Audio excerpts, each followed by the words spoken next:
Bonjour à toutes et à tous et bienvenue pour le H2 Breakfast du mois d'avril. Nous sommes le 17 avril et donc j'ai le plaisir de vous accueillir pour échanger avec plusieurs intervenants ce jour pour parler formation hydrogène, pour parler plateforme de formation aussi avec le CETIM et village H2 Energy Observer lors de la route du Rhum. Voilà, donc je suis Élodie Boileux, en charge du programme Bretagne Hydrogène Renouvelable au sein de l'Agence de développement économique Bretagne Next. Et j'ai le plaisir d'animer ce webinaire, qui est un webinaire qui vise à vous donner des informations sur la filière hydrogène en Bretagne et plus globalement dans le Grand Ouest. Alors, avant de donner la parole à nos intervenants du jour, qui seront Anna Guimard pour la région Bretagne, Gweno Girardin et Jean-Marc Touélin pour le CETIM, et puis Adélaïde Leduf et enfin Bénédicte Gallon pour Énergie Observer. Je vais vous partager quelques informations filières qui sont donc des informations assez diverses. Vous allez voir, on a des retours d'expérience, des appels à projets et AMI. Alors, tout d'abord, vous avez peut-être vu cette information passer sur les réseaux ou même dans la presse. Une expérimentation hydrogène est en cours actuellement au niveau de Saint-Malo. Donc, c'est une expérimentation de logistique portuaire qui utilise l'hydrogène et qui permet justement aux agents de logistique portuaire et donc notamment ceux qui sont en charge de l'entretien et de la propreté du port, de tester des véhicules, des engins. Là, c'est des types Manitou, mais il y a également des engins légers qui sont à disposition. Donc, c'est pendant un mois, ça se terminera le 27 avril, et le retour d'expérience est déjà riche. Et on aura le plaisir d'accueillir le 22 mai prochain Angélique Guillotot de la direction des ports. Donc, Angélique, c'est elle qui porte le projet pour la région, viendra nous faire un retour d'expérience le mois prochain. Je profite aussi de ce H2 Breakfast pour vous partager deux dates que vous pouvez d'ores et déjà noter sur vos calepins. La première, c'est le 24 juin à Brest. On aura le plaisir d'avoir, alors c'est un événement bisannuel qu'on retrouve cette année, donc c'est le temps fort de la recherche en Bretagne qui va arriver à Brest.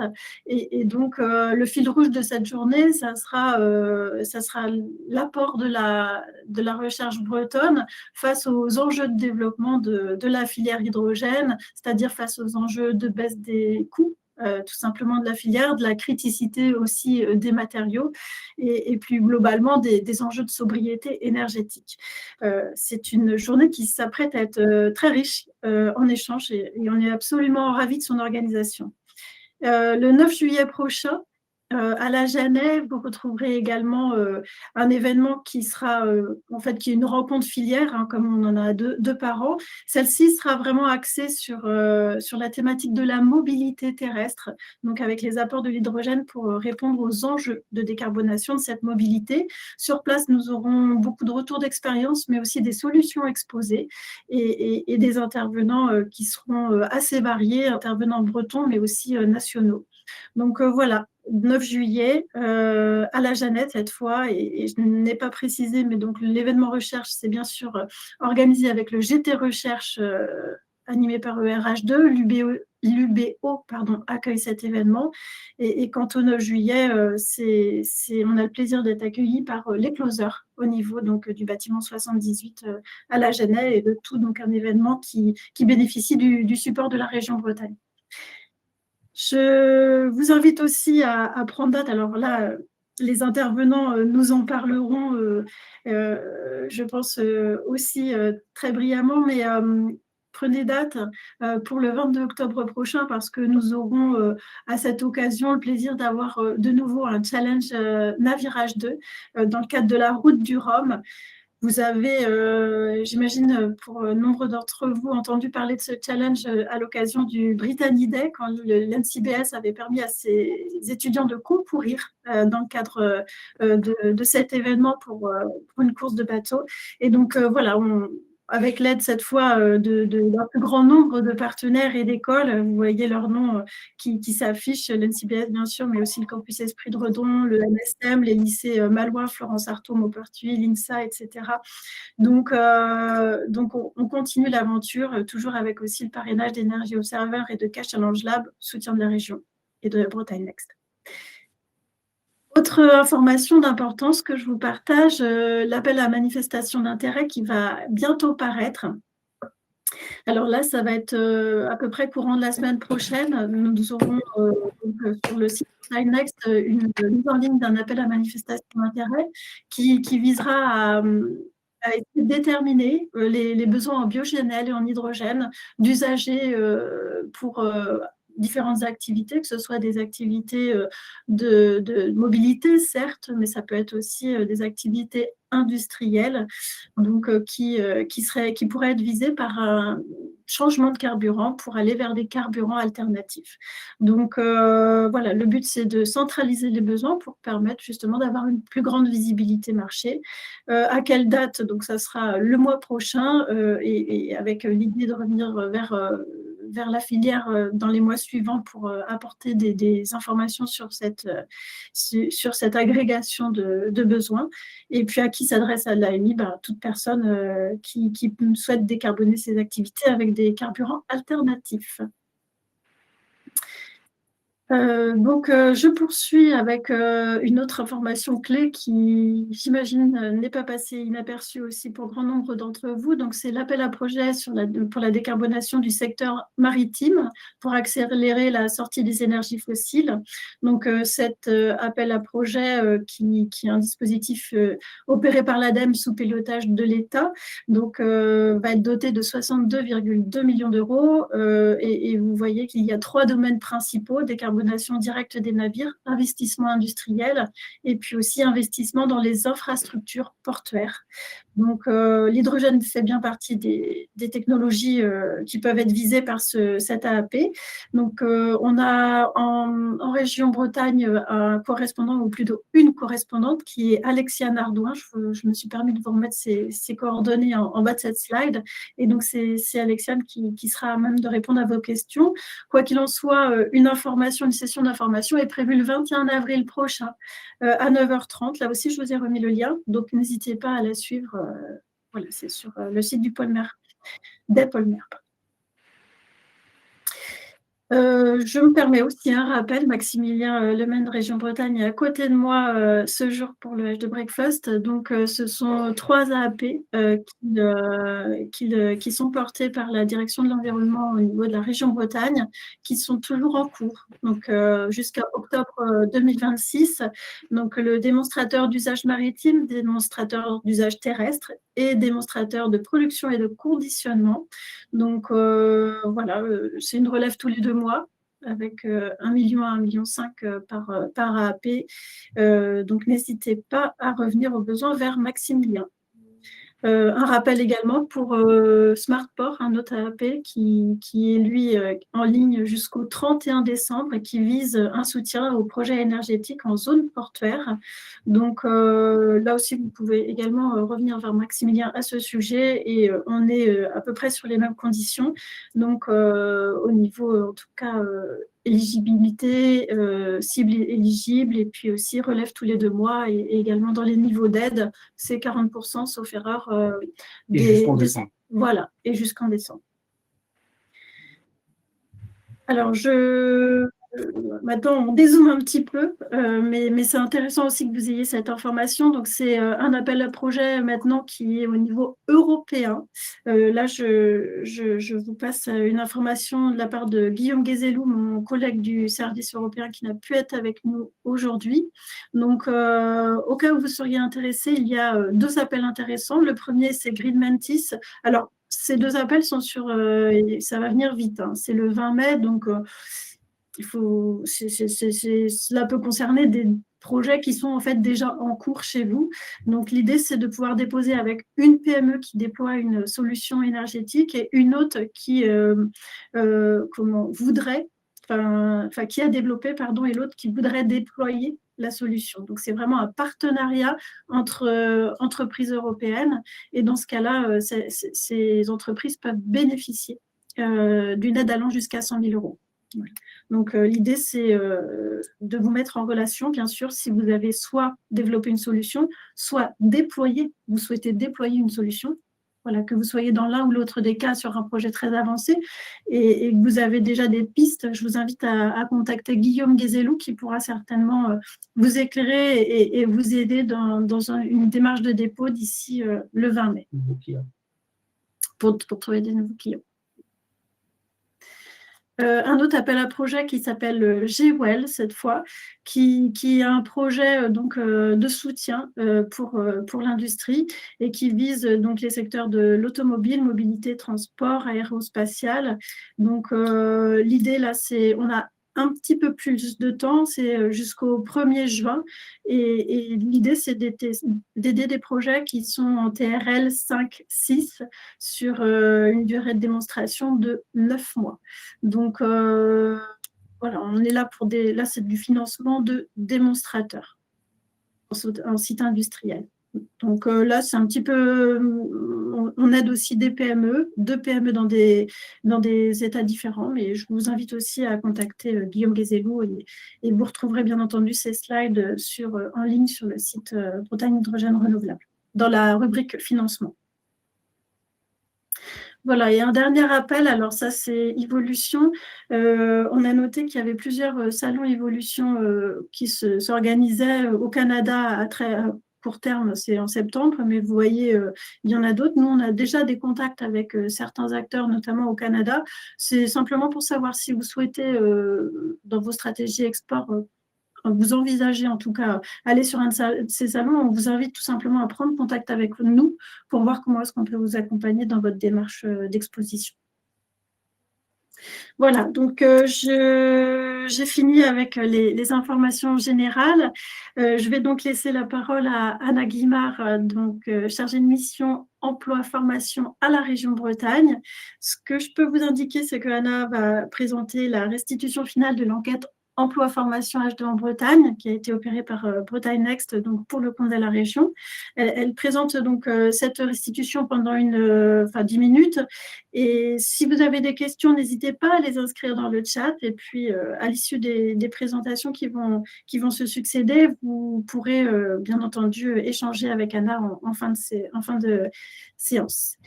Je cède donc la parole à Anna. Bienvenue Anna et je t'en prie, présente-nous donc cette enquête emploi formation H2 en Bretagne. Merci Élodie. Donc, je vais vous présenter la restitution des résultats que nous avons obtenus à cette étude. Donc, à savoir, elle a démarré au mois de juin 2025 et s'est terminée le 29 janvier. Nous avons en tout cas appelé 400 acteurs ont été contactés dans la filière H2. Nous avons eu 112 retours d'enquête et ce qui représente 28% de réponses. C'est une belle performance pour une enquête, à savoir que nous sommes plutôt aux alentours de 10-15. Donc, je remercie déjà la mobilisation de l'ensemble des acteurs qui ont bien voulu répondre à cette enquête. Ce qui est intéressant sur ces 390 acteurs, 400 acteurs, on voit qu'il y a une diversité, bien sûr, sur l'écosystème avec les collectivités, les entreprises, les acteurs de la formation, bien sûr la recherche académique. Donc, la manière dont elle est représentée à environ par rapport à 59% de PME. Nous avons 24% de TI et puis ensuite de grandes entreprises, 17%. Sur cet écosystème, là où c'est très intéressant par rapport au nombre de réponses qu'on a eues, c'est qu'elle représente quand même 62% des opérationnels. Donc, vous voyez que là, les résultats qu'on va vous présenter, ce sont des acteurs qui sont au cœur de l'écosystème de l'hydrogène et qui ont exprimé des besoins en emploi et en compétences. Donc, on a posé une question sur la difficulté à recruter. On en a 29%. On estime qu'il y a 507 emplois estimés, dont 85 ETP avec 5 pure players, en tout cas en Bretagne. 29%, ça représente quelque chose d'important pour une filière qui démarre et qui se développe petit à petit. Donc, c'est important de l'avoir en tête, de se dire qu'il y a un besoin quasiment de 30%. Une autre information qui a été très importante pour nous, c'est de dire quels pourraient être les freins qui développent les activités de l'hydrogène. Il y en a quand même 2 dans l'emploi et la formation qui ont été mises en avant, c'est l'adaptation des compétences et la disponibilité de la main-d'œuvre. Ça veut dire quoi? Ça veut dire que il va falloir vraiment anticiper parce que quand on nous dit que on a des difficultés de recruter déjà à 29% et qu'on nous dit aussi qu'il faut devoir adapter pour y répondre et avoir la disponibilité de la main-d'œuvre, ça veut dire qu'aujourd'hui, ça va, on n'est pas en retard, mais si demain, et sans faire de jeu de mots, si ça explose les projets et les mises en œuvre des projets hydrogène sur le territoire, eh bien, on n'aura pas la main-d'œuvre qu'il faut pour y répondre, et les compétences non plus. Sur le recrutement, en tout cas, ce qui nous a été indiqué, c'est que sur les 2 ans à venir, on a quand même un besoin de 57 candidats et dans 5 ans, 203. Donc là, vous imaginez qu'aujourd'hui, c'est du prévisionnel et c'est avec l'estimation des projets qui sont en cours de développement. Donc, encore une fois, vous voyez que demain, s'il y a vraiment des choses qui se mettent en place et qui se développent, on ne sera pas à 34%, mais bien plus. Les niveaux, on voit bien tout de même que les attentes sur les compétences et sur les niveaux d'études sont représentées plutôt sur du master et bac+5.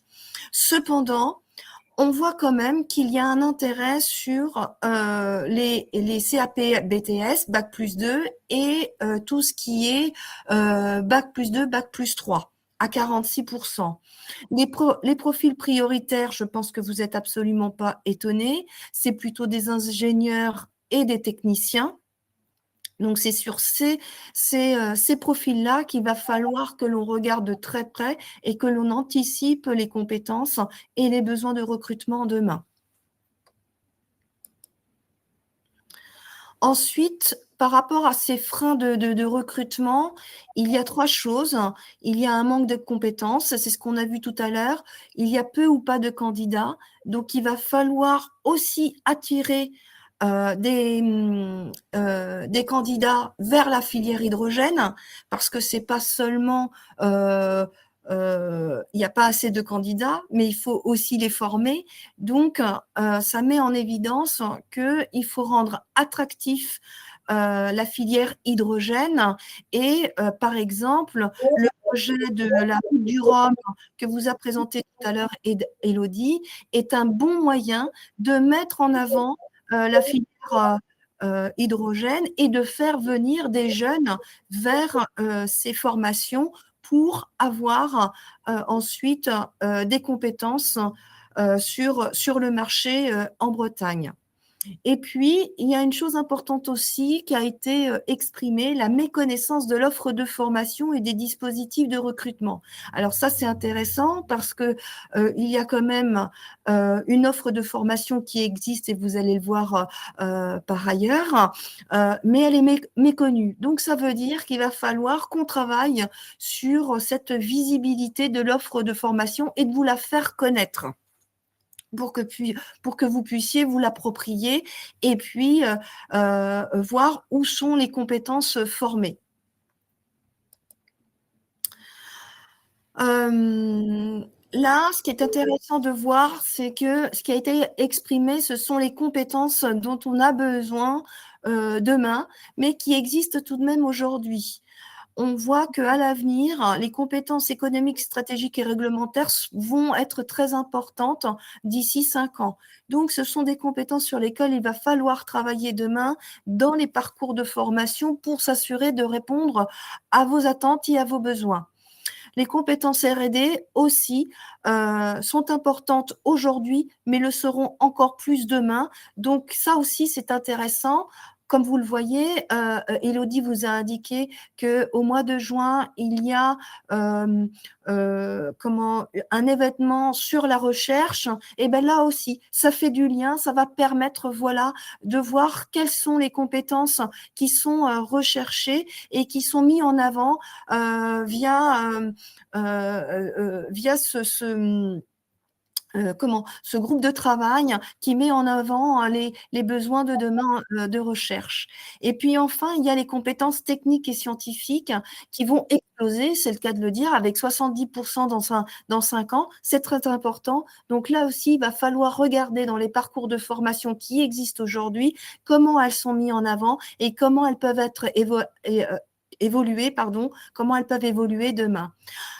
Cependant, il y a un point sur lequel on voit qu'il est moindre, qui est la compétence de sécurité, risque et environnement. Ça ne veut pas dire qu'elle ne sera pas importante dans les 5 ans à venir, mais il faudra tout de même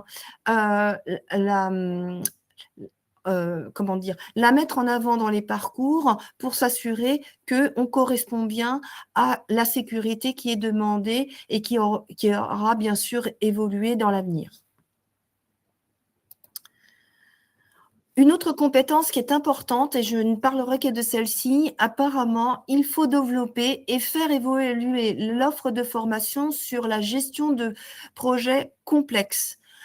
Vous avez été 71% à la mettre en évidence. Donc ça, c'est un point qu'on a d'ailleurs indiqué il n'y a pas très longtemps au rectorat en disant, voilà, si demain il y a des colorations d'hydrogène à mettre en place dans les formations, eh bien, en tout cas, il y a une compétence transversale qu'il sera important de mettre en avant dans les parcours, qui est la gestion de projets complexes. L'offre de formation, donc rappelez-vous, il y avait donc une étude qui avait été réalisée par France Hydrogène en 2023 qui avait donc établi un guide où il y avait un recensement de l'ensemble de la formation hydrogène sur toute la France et qui représentait 116 formations. Aujourd'hui, nous, en Bretagne, nous en avons 12. Grâce à cette étude, nous avons pu mettre à jour les formations et on a découvert qu'il y avait 2 formations supplémentaires qui se sont créées sur notre territoire depuis l'enquête qui avait été réalisée en 2023. Encore une fois, les formations sont-elles connues de la filière H2 ? Au niveau de la formation initiale, ce n'est que 40%. Et pour la formation, c'est encore moins, donc c'est 34%.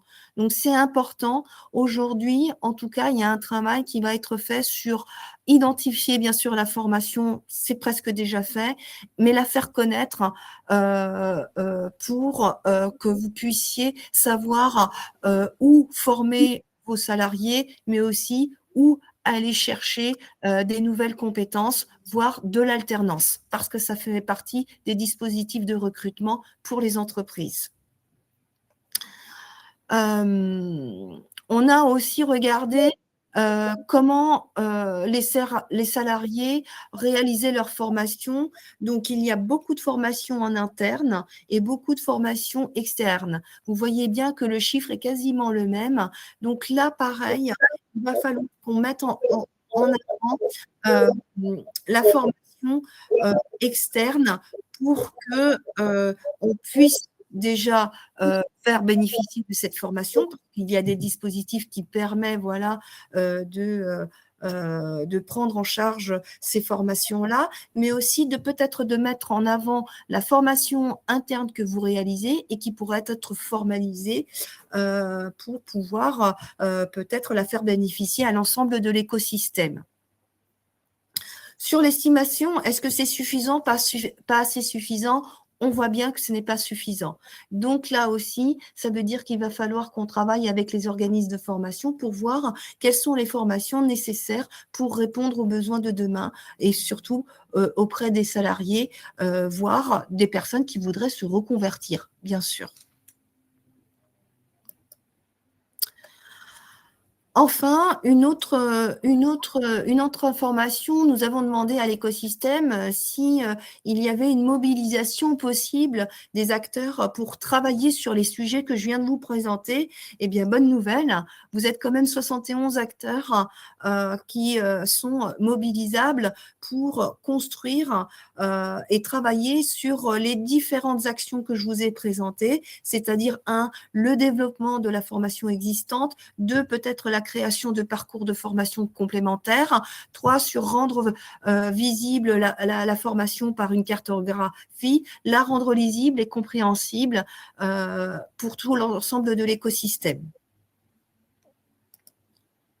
J'en ai terminé. Si vous avez des questions, n'hésitez pas.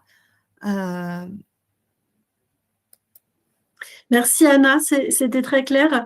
Pour rebondir sur ce que tu disais, effectivement, on évoque une cartographie, celle-ci existe d'ores et déjà sur le site de Bretagne Hydrogène Renouvelable, accessible, on pourra remettre les liens dans le chat.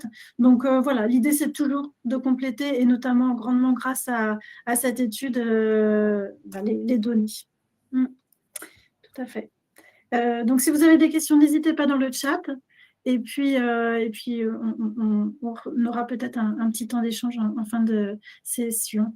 Voilà, je passe donc la parole tout de suite à l'intervenant suivant, aux intervenants, parce que donc ça va être au tour du CETIM de nous présenter ses projets et notamment projets de formation.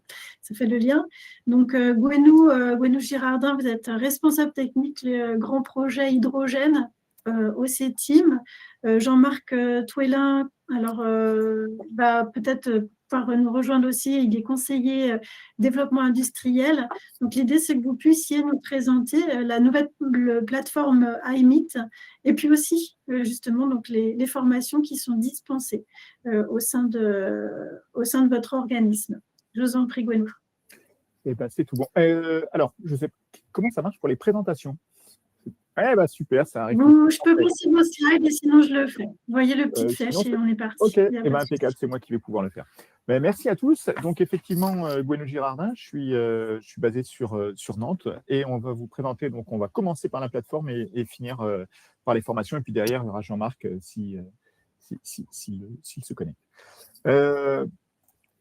Donc, le CETIM, en 2 mots, globalement, on va fêter nos 60 ans cette année. On est un centre technique dédié aux industries de la mécanique. Et on a, on travaille sous 2 tutelles, la Fédération des industries de la mécanique, la FIM, et l'État.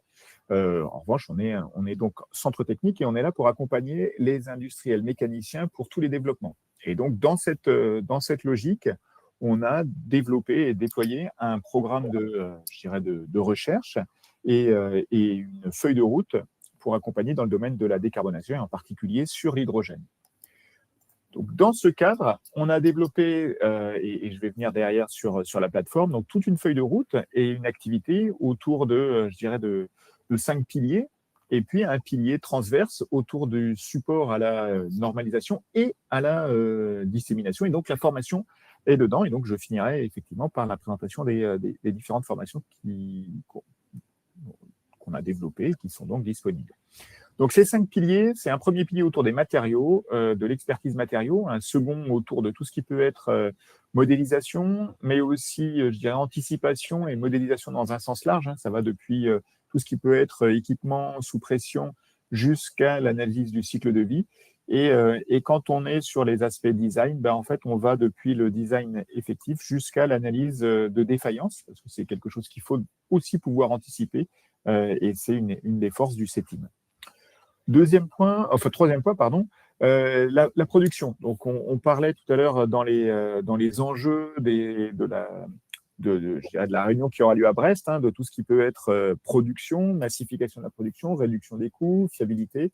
Donc, là-dessus, le CETIM accompagne les industriels à travers, différentes thématiques. Et on va retrouver dedans tout ce qui peut être production de composites, donc nouveaux types de matériaux, notamment pour le stockage, mais aussi les savoir-faire qui sont historiques et qui demandent parfois des spécificités particulières, notamment le soudage, et puis des points qui sont vraiment dédiés à la filière autour de, ce qui peut être des plaques bipolaires, par exemple, qui restent un équipement mécanicien, la propreté, et puis dans le special manufacturing, on va trouver la fabrication additive. Derrière, et donc c'est là où on a vraiment besoin de plateformes, c'est tout ce qui va être développement d'équipements, contrôle, qualification. Donc on développe des bancs, et puis on peut caractériser, évaluer tout ce qui peut être capteur, instrumentation, et puis le SHM, le Structural Health Monitoring, donc le monitoring sur des équipements.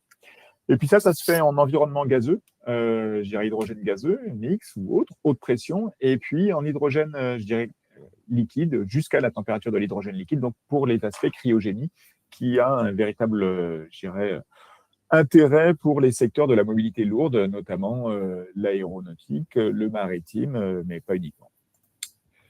Donc là-dessus, je ne vais pas rentrer dans le détail, il y a beaucoup de projets, donc beaucoup de projets collaboratifs dans différents secteurs, et puis beaucoup de travaux de, scientifiques, thèses, post-doctorat, avec un grand nombre d'acteurs, et en France et à l'étranger, y compris les partenariats avec le Japon, et puis les collaborations, structurantes, avec le CEA, le Bureau Veritas, donc ça c'est des partenariats même, et des collaborations avec des acteurs nationaux tels que Air Liquide, l'Ineris, puis on est membre d'un certain nombre d'associations.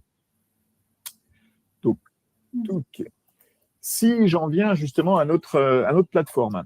Donc la plateforme de Cheviré, en fait, elle est sortie de terre. Enfin, elle est sortie de terre. En fait, c'était une réhabilitation d'un bâtiment déjà existant. Donc c'est 1850 mètres carrés. On a une autorisation pour aller jusqu'à 1 tonne d'hydrogène. On a défini en fait une approche très spécifique avec des zones qui sont ATEX en fonction des bureaux et des laboratoires plutôt, des zones qui sont totalement ATEX ou des zones qui sont partiellement ATEX pour les aspects sécurité. En fait, ce bâtiment, lui, il accueille des moyens qui étaient notamment déjà développés sur le site historique de la Genelière, et puis de nouveaux moyens qui sont là pour accompagner les développements à venir. Donc cette plateforme, elle est là véritablement pour accompagner et porter la molécule hydrogène. Donc au CETIM, on a toute une activité, donc on a vu sur le manufacturing notamment, qui, elle, ne sera pas forcément sur le site de Cheviré, mais tout ce qui sera autour de la molécule hydrogène sera sur ce site-là. Donc molécule hydrogène et puis et autres. Donc on a des possibilités d'avoir, des différents types d'environnements gazeux, depuis la température de l'hydrogène liquide jusqu'à des hautes températures, et puis des fonctionnements en environnement sévère à haute pression. Donc on peut travailler, sur une large gamme des besoins issus de la filière. Donc là, je vais vous illustrer des moyens qui sont, et puis des images de ce bâtiment. Ce bâtiment pour lequel le déménagement a commencé en fin d'année dernière, début de cette année, et puis là on est en train de finaliser, et donc on va mettre en hydrogène tous les équipements d'ici à la fin du mois, et puis il y a encore de nouveaux équipements qui arrivent. Donc on a autour de, un peu à l'image de la feuille de route, un volet, et donc des salles qui sont dédiées à tout ce qui sera qualification des matériaux. Alors, ça va depuis les analyses, je dirais, matériaux. Alors, c'est jamais conventionnel hein, quand on parle d'hydrogène. Donc, on est sur des caractérisations thermophysiques, donc depuis la quantification, mais aussi la perméation électrochimique et puis des caractérisations jusqu'à 4K, 4 Kelvin, quoi. Donc, des propriétés thermomécaniques d'un certain nombre de matériaux, qui a un vrai intérêt quand on veut développer notamment des composants pour température cryogénique. Les caractérisations sur les propriétés mécaniques, donc là, on a des photos du nouveau bâtiment. Donc ici, on a les machines 400 bars. Donc on peut monter à très haute pression, 400 bars. On a des développements spécifiques pour aller travailler sur des gammes de température qui sont d'intérêt, notamment pour les matériaux austénitiques, donc moins 100 degrés. Et puis, quand je disais, on a des bâtiments. Alors là, par exemple, typiquement, c'est pas encore une machine. Elle n'est pas encore arrivée à la maison. C'est notre machine de fatigue 20K, donc 20 Kelvin, 200, donc moins 253 degrés Celsius, qui va arriver dans les semaines moins à venir, donc pour être disponible au deuxième semestre de cette année. Donc, un bâtiment qui est là aussi pour accueillir de nouveaux équipements, une plateforme pour accueillir de nouveaux équipements. Deuxième volet, c'est autour, donc dans ces qualifications et puis dans les enjeux autour de l'hydrogène, on va avoir tout ce qui sera, je dirais, étanchéité. C'est un enjeu fort, tant en termes de sécurité, même que préservation de l'environnement. Hein. L'hydrogène, sans être un gaz à effet de serre, c'est un gaz indirect à effet de serre, donc il faut se prémunir de tout ce qui peut être fuite. Et puis, au-delà de ça, il y a les aspects sécurité, comme je disais précédemment. Donc, on a des moyens pour pouvoir réaliser de la perméation gazeuse, donc caractériser le comportement d'un matériau à travers une membrane, de faire de la décompression rapide, toujours sur des problématiques là, de décompression et de tenue des matériaux, des joints, et puis des comportements. Donc là, typiquement, c'est aussi deux exemples des équipements qui sont dans la plateforme. Et puis une presse pour pouvoir caractériser les joints à bride dans des installations qui sont là plutôt de type pipeline, hydrogène. Caractérisation des équipements, des composants. Donc ça doit s'appuyer aussi soit sur des vieillissements. On peut aussi donc accélérer le vieillissement pour avoir une prédiction et une durabilité du comportement des composants. Et puis des essais dédiés autour aussi bien de vannes en température, en pression, que de capteurs. Et donc là, on a aussi un liquéfacteur qui nous permet de faire des analyses jusqu'à 4K qu'on a décidé plutôt de faire fonctionner actuellement en hélium, mais pour maîtriser l'hydrogène, la température de l'hydrogène liquide. Et puis là, ici, un tribomètre. Et en support, je dirais, à cette plateforme, on retrouve des moyens, on va dire, qui sont disponibles sur l'ensemble des plateformes CETIM. Donc ici, les moyens autour de tout ce qui peut être placement enroulement filamentaire et placement de tape pour faire des réservoirs, donc avec du suivi, les plaques bipolaires, le contrôle non destructif qui soit, je dirais, conventionnel ou avancé. Donc, on a tous ces moyens je dirais, en support à la plateforme de Cheviré.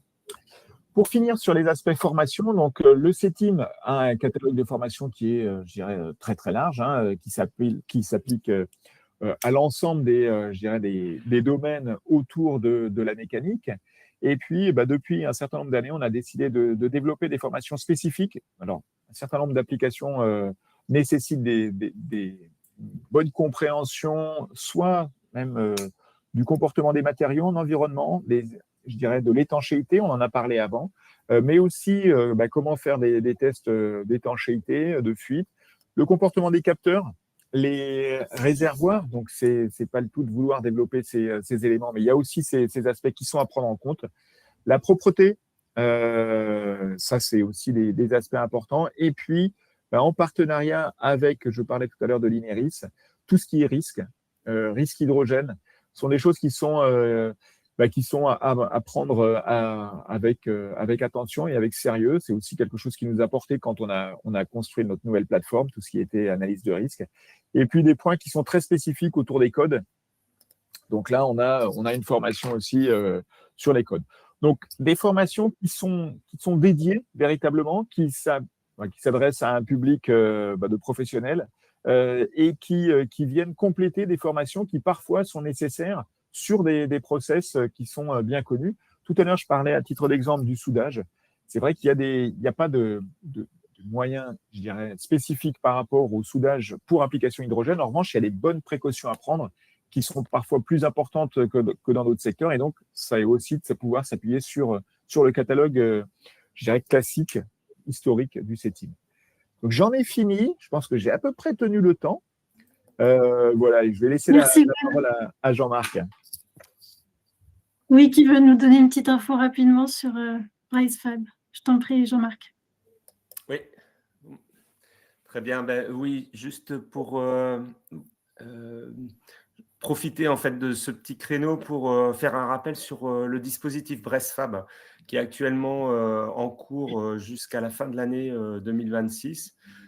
Donc, c'est un dispositif d'accompagnement hein, qui est déjà sur le territoire breton depuis 2018, avec bien sûr nos partenaires financiers qui est la région Bretagne et les partenaires opérationnels qui est l'UMM, Bretagne Compétitivité, les CCI et les différents aussi organismes des filières industrielles ABEA, Fibois et France Chimie.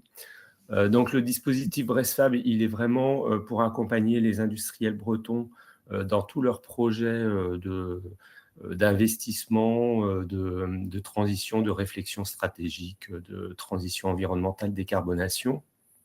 Il est c'est un dispositif qui a déjà réuni 500 entreprises hein, depuis sa création en 2018. Le principe, c'est en fait que quand vous rentrez dans BriceFab, vous avez un crédit en fait de 10 jours d'accompagnement en fait que vous pouvez utiliser sur les différents sujets là qui sont actuellement sur votre écran. De la stratégie, de la performance commerciale, de la performance industrielle, de l'IA à intégrer dans vos processus, de l'accompagnement sur le choix d'investissement ou d'implantation en fait d'ateliers, de transition environnementale, de transition organisationnelle comme la RSE et de la transition numérique avec de la cybersécurité.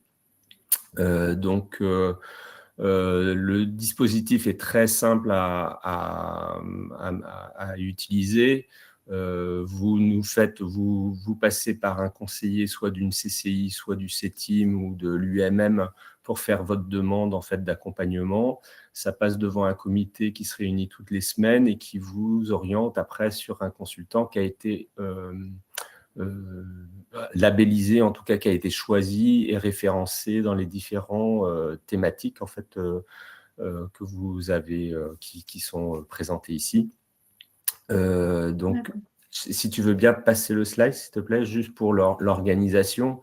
Donc, il y a un crédit de 10 jours d'accompagnement qui est disponible. Donc, vous n'êtes pas obligé d'utiliser les 10 jours, mais vous utilisez les accompagnements par module de 2,5 ou de 5 jours, ce qu'on appelle les défis courts. Donc, 2,5 jours, il y a un reste à charge pour l'entreprise de 1 000 € hors taxe. Et pour les défis longs, donc de 5 jours d'accompagnement, c'est un reste à charge de 2 000 € hors taxe. Et donc, du coup, vous pouvez combiner les différents sujets que vous souhaitez engager avec vos 10 jours d'accompagnement. Et pour les entreprises qui n'ont pas réalisé déjà d'accompagnement BriceFab dans les précédents dispositifs, il y a un état des lieux, transition environnementale et décarbonation qui est obligatoire et avec un reste à charge de 400 € pour la PME. Voilà. Si le dispositif là, il est jusqu'à fin décembre 2026. Si vous êtes intéressé, il faut faire les demandes vraiment avant septembre 2026 pour qu'on ait au moins le temps aussi de pouvoir engager les accompagnements. Donc, n'hésitez pas à revenir soit vers moi, vous aurez les coordonnées, soit vers vos conseillers d'entreprise pour bénéficier en fait de ce programme-là jusqu'à la fin de l'année. Écoute, très clair, Jean-Marc. Je rappelle que tu es conseiller développement industriel au CETIM, donc aux côtés de Gwenon, qui est responsable technique grand projet hydrogène. Alors, n'hésite pas à remettre ton email hein, dans le chat pour les personnes qui seraient intéressées par justement démarche BraceFab. Merci à tous les deux pour ces présentations. Moi, j'ai hâte de découvrir, visiter la plateforme iMeet. Et puis, on va, s'il y a des personnes qui ont des questions, je vois des petites questions dans le chat, je t'invite à y répondre directement si tu veux bien par écrit, Jean-Marc. D'accord? Merci à tous. J'entends l'appel de la mer, j'entends des mouettes, il me semble. Je ne sais pas, ça doit être Energy Observer qui nous appelle pour la présentation suivante. Je vais donc répondre à l'appel et je vous laisse la parole à Adélaïde et Bénédicte pour la présentation des activités d'Energy Observer. Bonjour, enchantée. Donc, Bénédicte Gallon, directrice générale adjointe d'Energy Observer et du fonds de dotation Energy Observer. Je laisse Adélaïde se présenter et je confirme que je suis bien sur un navire à Saint-Malo et qu'il y a bien des mouettes et que nous sommes au salon nautique. Donc, pour ceux qui veulent venir se balader ce week-end, vous êtes les bienvenus. On a notre cube d'exposition juste à côté du bateau et il fait un temps exceptionnel. Oui. Et une station mobile hydrogène juste à côté de votre bateau aussi. Hein. Absolument, pas de loin de ça, avec une de nos voitures hydrogène, la Mirai, que Toyota nous a confiée depuis quelques années. Donc, tout ça, Saint-Malo. Exactement. Voilà. Adé, tu veux peut-être te présenter? Oui, je suis Adélaïde Leduf, je suis chargée de projet développement durable chez Energy Observer et en particulier en charge de l'organisation de notre présence lors de la route du Rhum en octobre 2026. Et c'est de ça qu'on souhaitait vous parler ce matin. Donc je vais laisser Bénédicte faire l'introduction sur nos missions et puis ensuite je rentrerai dans le détail opérationnel de l'événement qu'on aimerait partager avec vous.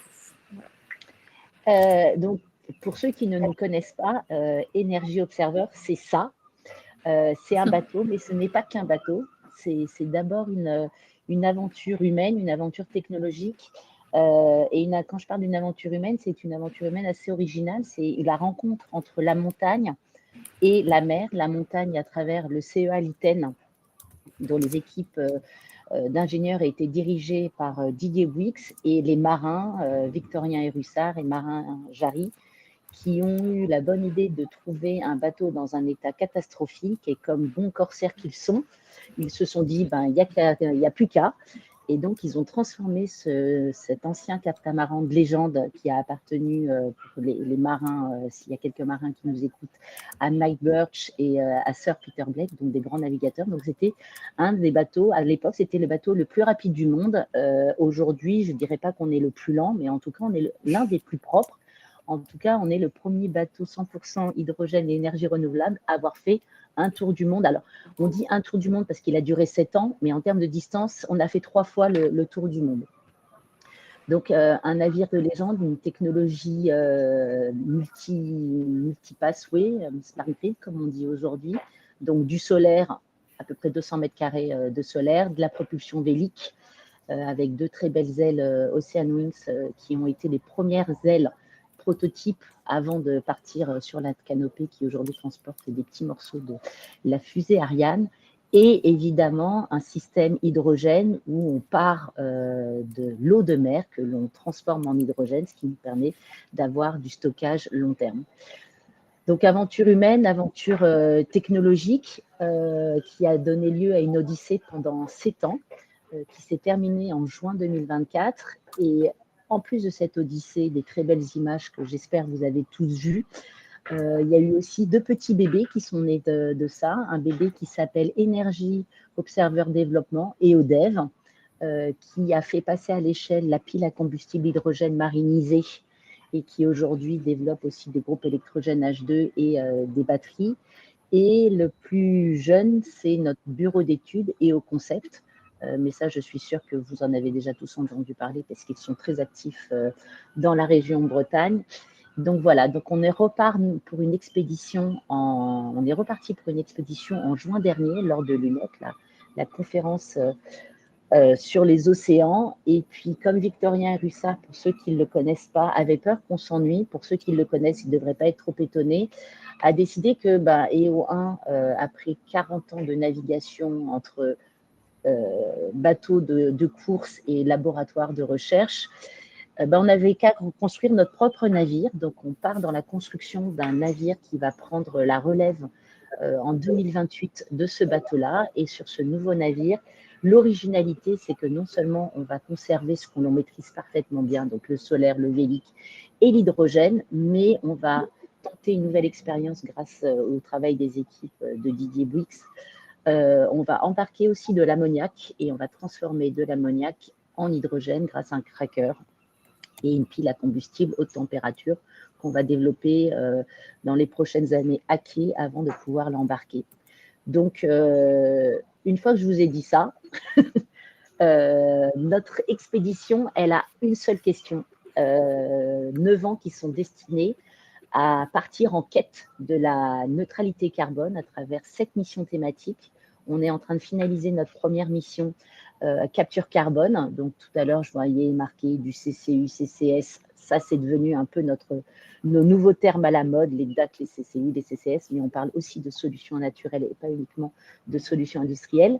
On attaque en 2027 la question de la mobilité durable. Donc, j'ai vu aussi que probablement on allait peut-être profiter aussi du travail qui est fait par la région pour pouvoir aussi capitaliser sur ce qui se fait localement et des thématiques autour de l'économie circulaire, la transition énergétique et la finalisation de cette expédition à travers un tour de l'Arctique. Alors, pour ceux qui seront à bord, ce sera super, mais ça signifiera aussi que la fonte des glaces est suffisamment importante pour laisser passer un navire comme le nôtre. Donc, ce n'est pas non plus une très bonne nouvelle, mais ça va clôturer cette expédition avec le passage de relais du navire courant 2027. Là, je vous ai parlé de la partie Energy Observer, SAS, la partie armement. En fait, en 2019, en plus de la première Odyssée, il a été décidé de mettre en œuvre un certain nombre d'actions d'intérêt général avec la création de son fonds de dotation. Fonds de dotation qu'on a renouvelé dans sa mission et dans sa raison d'être, avec l'idée de travailler auprès d'une nouvelle génération d'acteurs de changement pour accélérer la transition énergétique et en particulier celle du monde maritime parce que c'est celle qui nous anime. Donc, elle s'exprime de 3 manières. On travaille sur 3 leviers. L'inspiration qui permet de créer de l'émotion et de se mettre en mouvement. La mobilisation à travers des dispositifs dont celui de la route du Rhum. Mais je vous annonce déjà qu'on sera à Brest 2027. Comme ça, si vous n'avez pas l'opportunité de venir à la route du Rhum en 2026, en 2027, on se retrouvera. Et tout ce qu'on appelle aussi le pouvoir d'agir, c'est travailler justement auprès des jeunes, auprès de la formation, les lycées maritimes, faire la promotion justement de la décarbonation du transport maritime, mais aussi de la transition énergétique, avec un premier levier autour de la jeunesse. Un deuxième levier, c'est embarquer aussi des jeunes femmes sur les métiers d'ingénierie et du monde maritime, et aussi soutenir la recherche sur les sujets qui sont liés à la décarbonation, au transport maritime, voilà, tout ce qui nous touche. Donc, beaucoup de choses qui résonnent bien avec les sujets qui ont été abordés juste avant. Avec qui on travaille? On travaille avec à peu près tous les niveaux, les jeunes évidemment, le grand public grâce au dispositif à l'écran. Là, vous voyez ce qu'on appelle le cube. En ce moment, il est installé sur le quai du Gué Trouin à Saint-Malo dans le cadre du salon nautique. Le monde associatif, on travaille avec pas mal d'associations. Dans le cadre de nos activités journalistiques et documentaires, on travaille avec des chercheurs et des experts et on espère signer de nouveaux partenariats et évidemment avec les entreprises et les institutions parce que voilà, il n'y a pas de raison que notre discours et notre plaidoyer ne soient pas largement diffusés. Je ne vais pas en dire beaucoup plus parce que ce qui nous anime, c'est la route du Rhum et vous avez bien raison, donc je vais laisser la parole maintenant à Adélaïde. Merci Bénédicte. Merci beaucoup. Alors, je ne vais pas présenter ce qu'est la route du Rhum parce que pour la plupart, on est bien au courant que c'est un événement sportif majeur, une transatlantique mythique qui réunit en gros les plus beaux bateaux de la voile sportive. Ce qu'il faut retenir, c'est que c'est un événement qui draine quand même 1,5 million de visiteurs, en tout cas ce sont les chiffres 2022 à Saint-Malo, donc sur site, sur 13 jours d'exposition en amont du départ de la course, 1,5 million de visiteurs, c'est assez prodigieux.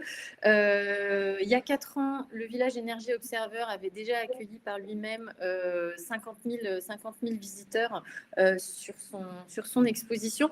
Donc pour nous, c'est un rendez-vous immanquable en fait, et c'est une occasion extraordinaire de mettre en avant l'innovation et la transition maritime et de faire rayonner ces savoir-faire-là sur la région, mais aussi à l'international.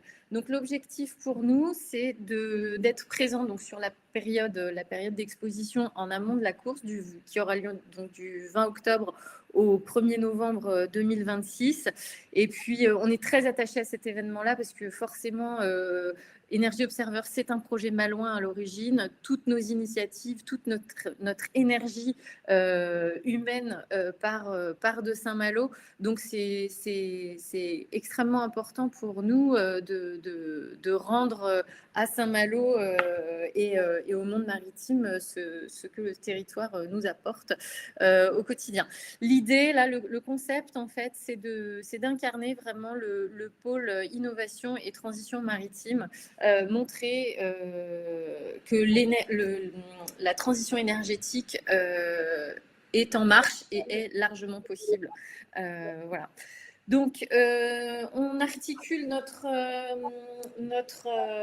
présence autour d'un parcours de visite. Là, on est en train de le monter. Oui, on est en train de on crée un nouveau parcours de visite, de manière à l'orienter sur les enjeux de la neutralité carbone et les solutions énergétiques, pas uniquement H2. Alors forcément, H2, c'est un gros morceau de notre discours parce que c'est notre première expertise, mais on parle aussi d'autres solutions de décarbonation. Donc un focus forcément sur notre première mission d'expédition capture carbone, une mise en avant des découvertes scientifiques et industrielles en présence, et une partie qui va expliquer les technologies qui sont testées et embarquées sur les navires, celles qu'on a testées, celles sur lesquelles on a du recul et celles qui sont à l'étude pour le prochain navire. Voilà, ça permet vraiment d'illustrer un discours de pionnier en fait en matière de transition énergétique. L'important pour nous également, c'est de ne pas se contenter d'une exposition avec de l'information descendante, mais c'est plutôt de créer un lieu, un village vivant. Donc pour ça, en fait, on est en train de construire un programme de happening de manière à ce qu'il se passe quelque chose sur notre village tous les jours. 3 grands axes d'animation. Premier axe, un cycle de conférences inspiration qui va nous permettre d'inviter des speakers de différents horizons en fait à venir parler de leur vision du monde. Donc je vais vous montrer un planning après, mais on a découpé les 13 jours en journées thématiques et ça nous permet par exemple de faire intervenir un auteur, un ingénieur ou un chercheur dans différentes disciplines. On peut parler, par exemple, de Jean-Pierre Gou, c'est en discussion, mais qui peut venir nous parler de sa perception du monde et de la notion de planète bleue. On peut avoir des océanographes qui pourraient venir parler de l'évolution des océans. Enfin, voilà. Là, on est vraiment sur l'inspiration et la prise de conscience générale, mais plutôt dans le sens positif et surtout pas moralisateur. Des considérations de la transition énergétique. Deuxième axe, c'est un axe de projection audiovisuelle parce que dans notre village, on a la chance d'avoir ce qu'on appelle une agora qui nous permet de faire de très belles projections Nous-mêmes, on est producteurs de documentaires et de reportages de grande qualité, mais on a aussi des partenaires qui ont aussi des choses à dire. Donc voilà, on a un programme de projection aussi thématisé. Et puis le dernier axe, ce sont ce qu'on appelle les animations pédagogiques. Et dans ce sens-là, le challenge H2 avec les étudiants du supérieur du territoire breton, ce challenge-là s'inscrit parfaitement dans notre mission de sensibilisation et de mise en lumière des métiers de la filière H2. Donc là, on est très content de les accueillir. On a une journée et demie qui leur est entièrement consacrée sur le village, pardon. Donc vous pouvez voir tout de suite sur le planning intentionnel qu'on vous projette. Les étudiants, on les accueille le jeudi 22. C'est le jour où les épreuves des modèles réduits auront lieu sur les bassins. Vous imaginez bien qu'on va également organiser une cérémonie de remise de prix. Probablement le lendemain matin, on aura aussi une prise de parole concernant les formations, les filières, les débouchés, les différentes structures qui peuvent accueillir les étudiants dans leur désir de formation pour la transformation énergétique. Donc voilà, on est très content d'être Merci. Oui, pardon. Ouais, je suis désolée, Angélique, je vais devoir vous couper parce qu'on arrive à la fin de notre temps de webinaire. Mais merci pour cette présentation. Merci aussi pour l'accueil de ce challenge. Merci collectif, hein, bien sûr. Et on va pouvoir retrouver de toute façon vos slides en ligne qu'on va partager avec les participants. Et puis, enfin, voilà, on reste de toute façon en contact. Moi, je note aussi que les entreprises qui sont intéressées peuvent devenir mécènes de votre dynamique. Voilà, d'Energy Observer Foundation. Donc, c'est aussi Bénédicte Gallon et Adélaïde l'occasion de rentrer en contact avec vous. Je vois que Bénédicte a aussi partagé ses coordonnées. Donc, ce que votre démarche va bien au-delà du challenge et de ce village au niveau de la route du Rhum, on a bien noté. Donc, on reste en contact et j'appelle les entreprises intéressées à ne pas hésiter à vous contacter. Merci beaucoup, merci à tous pour vos interventions. Merci. Et au plaisir de se retrouver sur nos événements, bien avant même la route du Rhum. Donc, voilà, je vous laisse donc. Je vous invite juste à vous regarder. On a pas mal de rendez-vous qui arrivent j'ai rappelé les temps forts, mais je vois qu'Energy Observer avait aussi rappelé la formation de l'ENSM les 4 et 5 juin. Donc voilà, par exemple, le planning est à votre disposition. Et puis concernant le H2 Breakfast, eh bien écoutez, on se retrouve le 22 mai prochain avec Verne Ingénierie, H2X Défense et le retour d'expérience sur StatMobi. Bonne journée à tous et à très bientôt. Au revoir. Au revoir à tous. Merci. Au revoir. Merci.